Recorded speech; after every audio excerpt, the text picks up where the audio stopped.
Understanding how to start a survival garden is more important than ever now, with unemployment off the charts, stymied supply lines caused by pandemic panic, and the world teetering on the verge of a total economic collapse in 2020. At this point, everyone finally understands the importance of putting aside a backup supply of food to get through an emergency. However, if the emergency lasts longer than expected, then you will need another way to take care of your family's food needs once your backup food supply runs out. The best way to do that is by building a survival garden now, to start producing your own food supply. Not only is growing your own food in a survival garden a great way to stretch your budget, but it will also provide your family with healthier and tastier produce than you are probably used to. The best part is that literally anybody can build a survival garden with whatever space they have access to. Survival garden basics. You don't need to have a lot of space to plant and harvest a lot of food. You can start a garden no matter where you live, even if you're a city dweller living in a tiny apartment. Container and indoor survival gardening. If you live somewhere space is limited, you can easily build your survival garden using pots and containers. If you don't have access to commercial potting soil, then you can dig up and collect some native soil locally in your area. Try to only collect soil from areas away from human activity, if possible, and be sure to leave the area how you found it. Pro-tip mole and gopher mounds are an excellent resource for collecting soil for your survival garden. Not only has the animal done all the digging for you, but the soil will basically be free of weed seeds. You need to make sure your container garden gets plenty of sunlight, and you will need to be able to water it regularly. If your only space to grow is indoors, then just make sure to keep your survival garden plants near a window that gets good natural light. You will also need a way to add fertilizer and nutrients to your soil over time.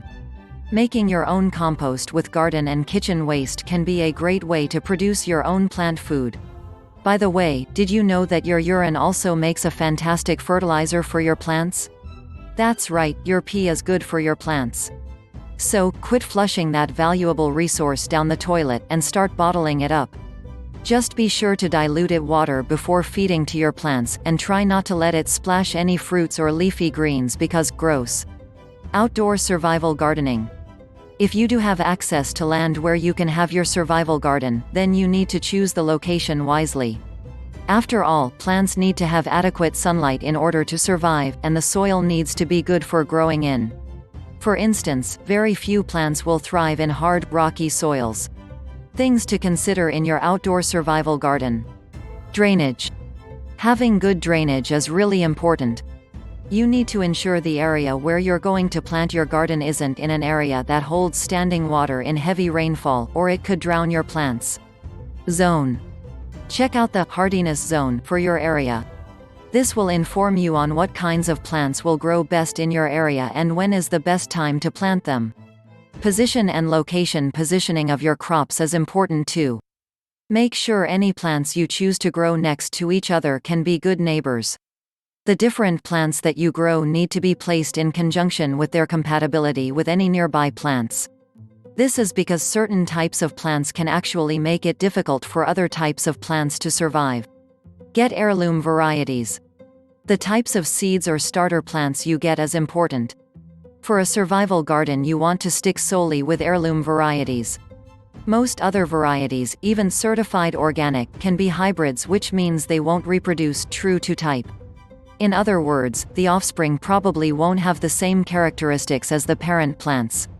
Seeds collected from heirloom varieties will share the same characteristics of the parent plant as long as it was pollinated by the same variety. On a side note, you can experiment with your own hybrid varieties by pollinating one type of heirloom variety with a different type. Rows versus raised beds. Most people plant their gardens in one of two main ways: rows or raised beds. As with anything, there are pros and cons for each method. One big advantage of rows is that you don't have to build any raised beds. So why choose raised beds then? Well, there are a lot of reasons, but most of them boil down to having more control over different factors in your survival garden. Raised beds can also make it easier to gather your food when it's time to harvest. Plus, if there are problems in one raised bed, you can isolate it, so it won't wipe out your entire survival garden. Start your survival garden now. Don't put it off any longer. Starting your survival garden will be one of the best things you ever did for your family. It might just save their lives. Well, thanks for watching.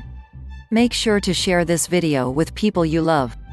And make sure to tell us in the comments below what are some of the best foods to grow in a survival garden.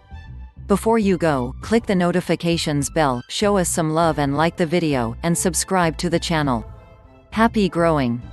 And we'll see you on the next frontier.